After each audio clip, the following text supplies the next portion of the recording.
जय जय श्री राधे, जय जय श्री राधे भक्तजनों। कल हमने आपको प्रलव वध और गोपी वस्त्रहरण की कहानी बताई थी। आज हम आपको बताएंगे कि भगवान ने ब्राह्मणियों का उद्धार कैसे किया, इंद्र का यज्ञ कैसे भंग किया और गोवर्धन पूजा के बारे में कैसे बताया, क्यों शुरू हुई। तो भक्तजनों, एक बार गोप कहने लगे भगवान से कि प्रभु हमें भूख लग रही है और इसको हमारी भूख को शांत करने का कोई उपाय बताओ। तब भगवान ने कहा अपने अपने भक्त ब्राह्मणियों का उद्धार करने के लिए एक लीला रची और कहा कि तुम यज्ञ में जाओ। यहाँ वेद पाठी माथुर ब्राह्मण स्वर्ग की इच्छा से आंगिरास नाम का यज्ञ कर रहे हैं। वहां जाकर हमारा नाम लेना और भात मांग लेना। जब सखा उनसे भोजन मांगने गए परंतु उनसे भोजन नहीं मिला। उन वापिस लौट आए और कृष्ण से शिकायत करने लगे कि भोजन भी नहीं पाया और मान भी गवाया। तब भगवान हंसने लगे और बोले मांगने वालों को मान का। तो प्रभु कहते हैं भक्तजनों, एक कहावत भी है, बिन मांगे मोती मिले, मांगे मिले ना भीख। तो इस प्रकार प्रभु उनको धीरज बंधाकर बोले ब्राह्मण की स्त्रियों से जाकर मांगो, तुम्हें मुंह मांगा भोजन मिलेगा। तब सब सखा ब्राह्मणी की स्त्रियों के पास गए और बोले श्री कृष्ण ने भेजा है और वो यहाँ समीप से आ गए हैं और हमें भोजन चाहिए। तब ब्राह्मणी बड़ी खुश हुई और उन्होंने 4 प्रकार का भोजन थालों में सजाया और भगवान के दर्शन के लिए चल दी। जाते हुए उनके पति भाई बेटों ने रोका परंतु उन्होंने किसी की नहीं सुनी। तब ब्राह्मणियों ने वहां पहुंचकर कृष्ण जी और बलराम जी के दर्शन किए और उन्हें भोजन कराया। तब भगवान ने कहा इस समय हम आपकी क्या सेवा कर सकते हैं। तब ब्राह्मणियों ने कहा प्रभु हम तो सब कुछ त्याग कर आए हैं और आपकी शरण में आ गए हैं, अब हम यहीं रहेंगे। तब भगवान ने कहा कि तुम्हारे पति गृहस्थी हैं और जब तुम जाओगी तभी उनका यज्ञ पूर्ण होगा, क्योंकि वो यज्ञ कर रहे हैं स्वर्ग जाने की इच्छा से। तब सब स्त्रियां बोली उन्होंने हमको रोका था और हम रुके नहीं, उनका विरोध करके आए हैं, अब हमें वो कैसे स्वीकार करेंगे। अब हमारी इच्छा है कि हम आपके चरणों में ही अपना जीवन जो बचा है उसको व्यतीत करें। तब भगवान ने कहा नहीं नहीं, अब भी तुम घर जाओ, तुम्हारा कोई तिरस्कार नहीं करेगा और घर में ही रहकर मुझ में मन लगाओ। तो परमात्मा कहते हैं भक्तजनों, जरूरी नहीं है कि हमें सन्यासी जीवन जीना पड़े। सबसे बड़ा जीवन तो गृहस्थ जीवन है, सन्यासी जीवन से भी बड़ा गृहस्थ जीवन है। और गृहस्थ जीवन में रहकर तुम प्रभु भजन करोगे, इससे बड़ा कोई वो नहीं है। तो इसलिए तुम गृहस्थी में रहकर भी मुझ में लीन रह सकती हो, मुझे मेरी पूजा कर सकती हो। तो शीघ्र ही वो अपने घर गई और उनके पतियों ने उनसे कुछ नहीं कहा और ब्राह्मणी स्त्रियां अपने घर में ही रहते हुए भगवान का भजन करने लगी और भगवान में लीन हो गई। बोलो कृष्ण कन्हैया लाल की जय हो। तो और भक्तजनों, इस अब आगे बताते हैं कि इंद्र का यज्ञ कैसे भंग किया। जब परमात्मा ब्रज में अपना समय व्यतीत कर रहे थे, बढ़ रहे थे, तो एक दिन गोपों को इंद्र की पूजा की तैयारी करते हुए देखा। भगवान ने अपने पिता से कहा कि ये सब क्या कर रहे हैं, किस लिए तैयारी कर रहे हैं और इसके करने से क्या फल मिलेगा। तब नंद बाबा बोले मेघ रूपी इंद्र भगवान है जो जल बरसाते हैं, जिससे हमारी खेती होती है।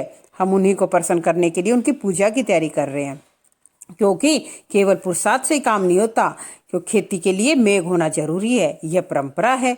तब भगवान ने अपने पिता से कहा हे पिता, कर्म से ही जीव जन्मता और मरता है और सब सुख और दुख कर्म से ही होते हैं। तो भक्तजनों, परमात्मा ने गीता में भी कहा है जैसा कर्म करोगे वैसा ही फल करते हो। क्यों व्यर्थ चिंता करते हो, क्यों सोचते हो व्यर्थ की, जो तुम्हें मिलना है वो मिलेगा। तो सब कर्मों का ही हिसाब है। फिर यहाँ इंद्र का क्या प्रयोजन। परमात्मा कहते हैं ये हमारे जो हम कर्म करेंगे उसी का हिसाब मिलेगा, फिर इंद्र का क्या इसमें वो है। भगवान कहते हैं जैसे ब्राह्मण को चाहिए कि वेदों का अध्ययन करके ही अपनी जीविका प्राप्त करे, क्षत्रिय पृथ्वी की रक्षा करके और वैश्य व्यवहार से और शूद्र सेवा से प्राप्त करे, और हम गोप अपनी जीविका गायों से करें, गायों की रक्षा करके करें। इसलिए हमें इस स्थान को गोकुल कहते हैं, क्योंकि हम यहाँ गोवर्धन पर्वत है, गाय हैं, तो इस स्थान को हम गोकुल कहते हैं और इसलिए हमें इस गोवर्धन की पूजा करनी चाहिए। और अब जो सामग्री इकट्ठी की है इससे हम गोवर्धन पर्वत पर यज्ञ प्रारंभ करेंगे और नाना प्रकार का उनको भोजन बनाकर भोग लगाएंगे।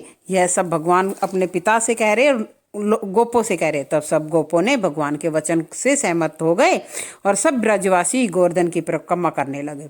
और सबको प्रतीत कराने के लिए भगवान ने दूसरा गोवर्धन का रूप लिया और सबसे पहले खुद ही सर झुकाकर उनको प्रणाम किया और बाद में समस्त ब्रजवासियों ने प्रणाम किया। सभी ने कृष्ण भगवान के कहने पर अच्छे से गोवर्धन का पूजन किया, भोग लगाया, आरती की और बाद में सब अपने घर वापस आने लगे। तब तो इंद्र बहुत गुस्सा हुआ और इस प्रलय करने वाले मेघों को आज्ञा दी कि ब्रज को डुबो दो, क्योंकि इन्होंने हमारी पूजा नहीं की। तब उन मेघों ने बहुत बारिश की, जिससे संपूर्ण ब्रजमंडल की पृथ्वी जल में डूब गई। सब व्याकुल हो गए और कान्हा से प्रार्थना करने लगे, प्रभु आप ही हमारी रक्षा करें, आप ही हमारे स्वामी हैं। तब भगवान ने इंद्र के घमंड को दूर करने के लिए ये लीला रची और गोवर्धन पर्वत को अपनी सबसे छोटी उंगली पर उठाया और सब ब्रजवासियों से कहा, अपने गाय बछड़े बच्चों सहित सब इसके नीचे आ जाओ। और शेषनाग को आज्ञा दी कि चारों तरफ से गोवर्धन पर्वत को घेर लो ताकि पानी ना अंदर आए, और देखते हैं आज इंद्र क्या करता है। तब इस तरह 7 दिन तक भगवान एक ही ठोर पर खड़े रहे। तब और इंद्र अपने 7 दिन तक भयंकर बारिश करता रहा। तब इंद्र को आश्चर्य हुआ, उसका अभिमान चला गया। उसने बादलों को आज्ञा दी, अब शांत हो जाओ, तुम्हारा सारा पराक्रम बेकार हो गया। थोड़ी देर में ही बादल चले गए और सूर्य भगवान निकल आए। तब भगवान गोवर्धन पर्वत से बाहर निकले और भगवान ने फिर उस पर्वत को वहीं रख दिया। तब तो सभी ब्रजवासी श्री कृष्ण और बलराम को भगवान मानकर पूजा करने लगे। बोलो कृष्ण कन्हैया लाल की जय हो, बलराम भैया की जय हो। सब इंद्र अपने आप को अपराधी समझने लगा और भगवान से माफ़ी मांगने लगा, कहने लगा, स्तुति करने लगा कि आप त्रिलोकी हैं, आप गुरु हैं, आपने अच्छा किया जो मेरा अभिमान दूर कर दिया। आप तो अवतार लेकर भक्तों को हर युग में लीला दिखाते हैं और उनको तारते हैं। प्रभु मैं अज्ञान था, अब आप कृपया करके मुझे ज्ञान आ गया है, मेरे अपराध को क्षमा कर दो। तब भगवान ने इंद्र को क्षमा किया और और देवताओं का इंद्र हूँ, और कहा कि मैं देवताओं का इंद्र हूँ और आप गौ के इंद्र हैं, इसलिए मनुष्य आपकी पूजा गोविंद नाम से करेंगे। तब भगवान से आज्ञा लेकर इंद्र अपने लोक को चला गया। तभी से सब जगह गोवर्धन पूजा शुरू हुई।